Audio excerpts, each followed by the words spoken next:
Assalamualaikum warahmatullahi wabarakatuh. Perkenalkan, nama saya Yuliana Setiawati dari kelas C16. Di sini saya akan mempresentasikan tentang hipotesis dari mata kuliah Praktikum Statistik. Oke. Yang pertama ada pengertian dari hipotesis. Hipotesis berasal dari panggilan kata hipo yang artinya di bawah dan teksa yang artinya kebenaran. Jadi hipotesis adalah suatu dugaan yang perlu diketahui kebenarannya, yang berarti dugaan itu mungkin benar, mungkin salah. Kemudian ada uji hipotesis. Uji hipotesis adalah metode pengambilan keputusan yang didasarkan dari analisa data, baik dari percobaan yang terkontrol maupun dari observasi ataupun tidak terkontrol. Uji hipotesis kadang disebut juga konfirmasi analisa data. Keputusan dari uji hipotesis hampir selalu dibuat berdasarkan pengujian hipotesis nol. Hal ini merupakan pengujian untuk menjawab pertanyaan yang mengasumsikan hipotesis nol adalah benar. Kemudian ada manfaat dari hipotesis. Yang pertama, menjelaskan masalah penelitian. Yang kedua, menjelaskan variabel-variabel yang akan diuji.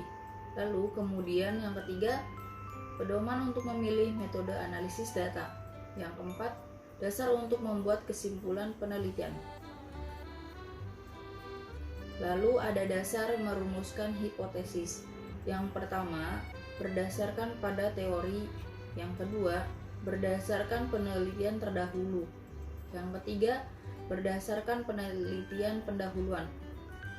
Kemudian yang keempat, berdasarkan akal sehat peneliti.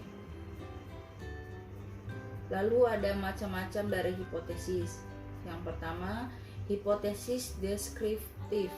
Yang kedua, hipotesis komparatif. Lalu yang ketiga ada hipotesis asosiatif. Hipotesis dapat dinyatakan dalam beberapa bentuk. 1. Hipotesis nol. 2. Hipotesis alternatif. Ciri-ciri hipotesis yang baik. 1. Dinyatakan dalam kalimat yang tegas. 2. Dapat diuji secara alamiah. 3. Dasar dalam merumuskan hipotesis kuat. Kemudian menyusun hipotesis. Hipotesis adalah pernyataan tentatif yang merupakan dugaan mengenai apa saja yang sedang kita amati dalam usaha untuk memahaminya. Kemudian di sini ada fungsi dari hipotesis. Hipotesis merupakan kebenaran sementara yang perlu diuji kebenarannya. Oleh karena itu, hipotesis berfungsi sebagai kemungkinan untuk menguji kebenaran suatu teori. Untuk menguji kebenaran suatu teori, lalu memberikan gagasan baru untuk mengembangkan suatu teori dan memperluas pengetahuan peneliti mengenai suatu gejala yang sedang dipelajari. Lalu di sini ada pertimbangan dalam merumuskan hipotesis, yaitu harus dinyatakan secara jelas dan tidak bermakna ganda. Artinya, rumusan hipotesis harus bersifat spesifik dan mengacu pada satu makna dan tidak boleh menimbulkan penafsiran lebih dari satu makna. Di sini ada jenis-jenis dari hipotesis. Yang pertama, hipotesis yang menyatakan adanya kesamaan-kesamaan dalam dunia empiris. Yang kedua, hipotesis yang berkenaan dengan model ideal. Lalu yang terakhir, hipotesis yang digunakan untuk mencari hubungan antar variabel.